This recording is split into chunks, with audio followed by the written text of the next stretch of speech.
চলুন জেনে নিই আজকে দেশ ও বিশ্বের বাছাই করা সবচেয়ে গুরুত্বপূর্ণ 10টি বড় খবর মাত্র 10 মিনিটে। আর এখনো যদি আমাদের চ্যানেলটি সাবস্ক্রাইব না করে থাকেন তাহলে এক্ষুনি সাবস্ক্রাইব করে নিন। প্রধানমন্ত্রী নরেন্দ্র মোদী আজ পশ্চিমবঙ্গে রয়েছেন দুদিনের সফরে। তিনি মালদাতে ভারতের প্রথম বন্দে ভারত স্লিপার ট্রেন উদ্বোধন করেছেন, যেটি হাওড়া থেকে গুয়াহাটি পর্যন্ত চালু হবে। এটি একটি সম্পূর্ণ এয়ার কন্ডিশন প্রিমিয়াম আন্তঃরাজ্য রেল পরিষেবা, যা এই রুটে যাত্রা সময় প্রায় 2.5 ঘন্টা কমাবে। এছাড়া মোদী 4টি অমৃত ভারত এক্সপ্রেস ট্রেনও চালু করেছেন এবং মালদা থেকে রাজ্যের বিভিন্ন উন্নয়ন প্রকল্পের ভিত্তিপ্রস্তর স্থাপন করেছেন, যার মোট মূল্য প্রায় 3,250 কোটি টাকা। মালদা মাঠ সভায় বক্তব্য রাখতে গিয়ে প্রধানমন্ত্রী নরেন্দ্র মোদী তৃণমূল কংগ্রেস সরকারের নীতি নিয়ে কড়া সমালোচনা করেছেন। তিনি আসল পরিবর্তন ফিরিয়ে আনার দাবি করেছেন এবং রাজ্যের ভোটারদের কাছে পরিবর্তনের আহ্বান জানিয়েছেন। তিনি বলেন, তার দলে রাজ্য উন্নয়ন ও স্থিতিশীলতা আনার ক্ষমতা আছে। সাধারণ মানুষের কাছে হাত জোড় করে বলেছেন, হিংসা রাজনীতি থেকে এগিয়ে উন্নয়নের পথ গ্রহণ করা উচিত। মহারাষ্ট্র থেকে এমন একটা খবর এসেছে যা রাজনীতির ইতিহাসে বড় পরিবর্তনের ইঙ্গিত দিচ্ছে। 30 বছর পর মুম্বাইয়ে ঠাকরে পরিবারের ক্ষমতার অবসান হয়েছে। বিএমসিতে বিজেপি নেতৃত্বাধীন জোট এবার স্পষ্ট সংখ্যাগরিষ্ঠতা পেয়েছে। বিএমসি মানে মুম্বাইয়ের প্রশাসনিক হৃদয়। এই প্রতিষ্ঠান এতদিন ছিল ঠাকরে পরিবারের শক্ত ঘাঁটি, কিন্তু এবার বিজেপি সেখানে 118টি আসন জিতে সংখ্যাগরিষ্ঠতার সীমা পার করেছে। আপনাদের জানা উচিত, 1996 সাল থেকে যে রাজনৈতিক প্রভাব মুম্বাইয়ে ঠাকরে পরিবার ধরে রেখেছিল সেটার ইতি ঘটল। বিজেপি এবার মুম্বাইয়ের মতো অর্থনৈতিক রাজধানীতেও নিজেদের শক্ত ঘাঁটি গড়ে তুলল। এটাকে অনেকেই বলছেন মহারাষ্ট্রের রাজনীতিতে নতুন যুগের সূচনা।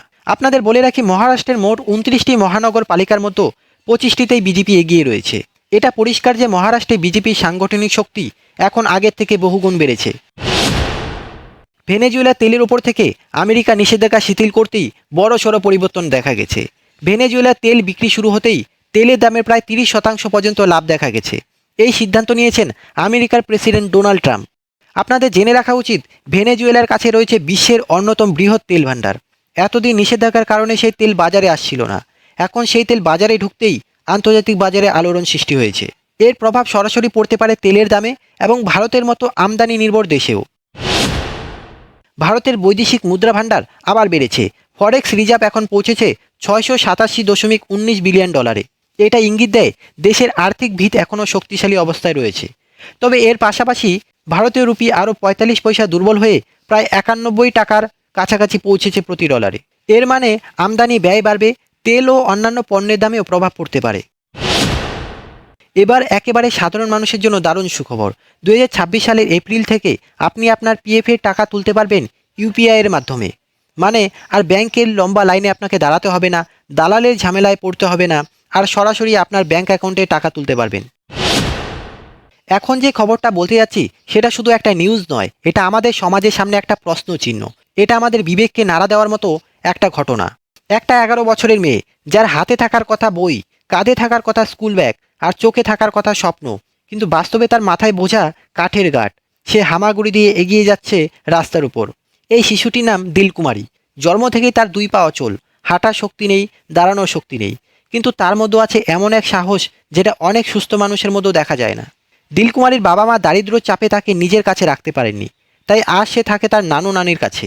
নানু নানি নিজেরা অসহায়, তবু এই শিশুটাকে আগলে রেখেছেন বুকের ভেতর। সংসারের প্রয়োজনে, খাবারের জন্য, জ্বালানির জন্য এই ছোট্ট মেয়েটাকে কাঠ কুড়িয়ে আনতে হয় জঙ্গল থেকে। ভাবুন তো একবার, যে মেয়েটা হাঁটতেই পারে না, সে মাথায় কাঠের বোঝা নিয়ে ঘুঁটু দিয়ে ভর দিয়ে রাস্তায় হামাগুড়ি দিয়ে চলছে। এই দৃশ্য যদি কারো চোখে জল না আনে তাহলে সে মানুষ নয়। একটি ভিডিওতে দেখা যায় দিলকুমারী মাটির উপর দিয়ে টেনে টেনে নিজেকে এগিয়ে নিয়ে যাচ্ছে। মুখে কোনো অভিযোগ নেই, চোখে কোনো কান্না নেই। দৈনিক ভাস্কর যখন তার নানু নানির সঙ্গে কথা বলেছিল তখন তাদের চোখেও জল চলে এসেছিল। তারা বলেছিলেন, আমরা গরিব, কিন্তু ওকে মানুষ করতে চাই, স্কুলে পাঠাতে চাই, কিন্তু আমাদের সামর্থ্য খুবই সীমিত। আমরা এমন এক দেশে বাস করি যেখানে চাঁদে রকেট যায়, ডিজিটাল ইন্ডিয়া হয়, কৃত্রিম বুদ্ধিমত্তা নিয়ে কথা হয়, কিন্তু সেই একই দেশে এক শিশু ঘুঁটু দিয়ে হেঁটে কাঠ বহন করে। প্রশ্নটা খুব সহজ কিন্তু খুব কঠিন। এই দেশটা কার জন্য উন্নত হচ্ছে? শুধু শহরের মানুষের জন্য, নাকি দিলকুমারীর মতো শিশুদের জন্যও? সরকারি প্রকল্প আছে, পেনশন আছে, ভাতা আছে, রেশন আছে, কিন্তু বাস্তবে দিলকুমারীর মতো শিশুরা আজও অদৃশ্য।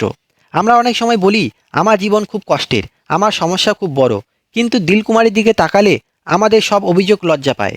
যার 2 পা নেই সে হাল ছাড়েনি, আর আমরা 2 পা, 2 হাত, সুস্থ শরীর নিয়ে কত সহজেই হাল ছেড়ে দিই। দিলকুমারীর সাহস আমাদের শেখায় কষ্ট মানেই শেষ নয়, দুর্বলতা মানেই পরাজয় নয়, জীবন মানেই লড়াই। এই ভিডিওটা দেখার পর একটু শেয়ার করে দিবেন, যেন এই শিশুটার কণ্ঠ সরকারের কানে পৌঁছায়, যেন প্রশাসনের চোখে পড়ে, যেন দিলকুমারীর মতো আর কোনো শিশু অবহেলায় পড়ে না থাকে। আজ দেশের প্রায় প্রতিটা বাড়িতেই একটা প্রশ্ন ঘোরে, আমার ছেলে মেয়ের ভবিষ্যৎ কী? কলেজ আছে, ডিগ্রি আছে, কিন্তু চাকরি নেই। এই বাস্তবতা আজকের যুব সমাজের সবচেয়ে বড় সমস্যা। একটা সময় ছিল ডিগ্রি মানেই চাকরি, আর আজ ডিগ্রি মানেই প্রতিযোগিতা, আর সেই প্রতিযোগিতায় টিকে থাকার জন্য দরকার স্কিল। আজ কোম্পানিগুলো শুধু সার্টিফিকেট দেখে না, তারা দেখে আপনি কি জানেন, কি করতে পারেন, সমস্যার সমাধান করতে পারেন কি না।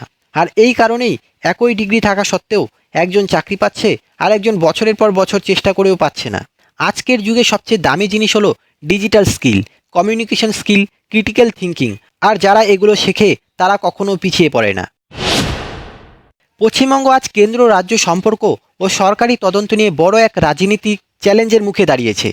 সুপ্রিম কোর্ট পশ্চিমবঙ্গ পুলিশে দেওয়া এফআইআরগুলো স্থগিত করেছে এবং রাজ্যের মুখ্যমন্ত্রী মমতা বন্দ্যোপাধ্যায় ও উচ্চ পুলিশ কর্মকর্তাদের নোটিশ পাঠিয়েছে। এই নোটিশ ইডি ও রাজ্য পুলিশ কর্তৃত্ব হওয়া বৈপরীত্যপূর্ণ কর্মকাণ্ডের প্রসঙ্গে, বিশেষ করে আইপিএক অফিসে রেড সংক্রান্ত বিষয়টির ধরন নিয়ে সুপ্রিম কোর্ট স্পষ্ট জানিয়ে দিয়েছে, কেন্দ্রীয় তদন্তকারী সংস্থাগুলোর কাজ বাধাগ্রস্ত করা হলে সেটা গণতন্ত্রের জন্য হুমকি। এবার রাজ্য কর্তৃপক্ষকে অবশ্যই সব তথ্য নিরাপদ রাখতে ও যথাযথভাবে আদালতে উত্তর দিতে হবে। পশ্চিমবঙ্গ সরকার চালু করা অন্যতম বড় সামাজিক কল্যাণ স্কিম লক্ষ্মীর ভাণ্ডার নিয়ে নতুন আপডেট এসেছে। এপ্রিল থেকে এই মহিলাদের কল্যাণমূলক স্কিমের সুবিধা আরও বৃদ্ধি পেতে পারে। এটা সম্প্রতি বিভিন্ন মিডিয়ায় রিপোর্ট হয়েছে, যদিও সরকার এখনও অফিসিয়াল ঘোষণা করেনি। যদি এটা সত্যি হয় তাহলে লক্ষ্মীর ভাণ্ডার বেনিফিট আরও বেশি মহিলাদের কাছে পৌঁছাবে এবং তাদের অর্থনৈতিক শক্তি বাড়বে। আজকের এই ভিডিওতে আমরা দেখলাম রাজনীতি কতটা তিক্ত, ধর্ম ও পরিচয় কতটা স্পর্শকাতর, আর সাধারণ মানুষ কতটা উপেক্ষিত। আপনার মতামত কি কমেন্টে অবশ্যই লিখবেন।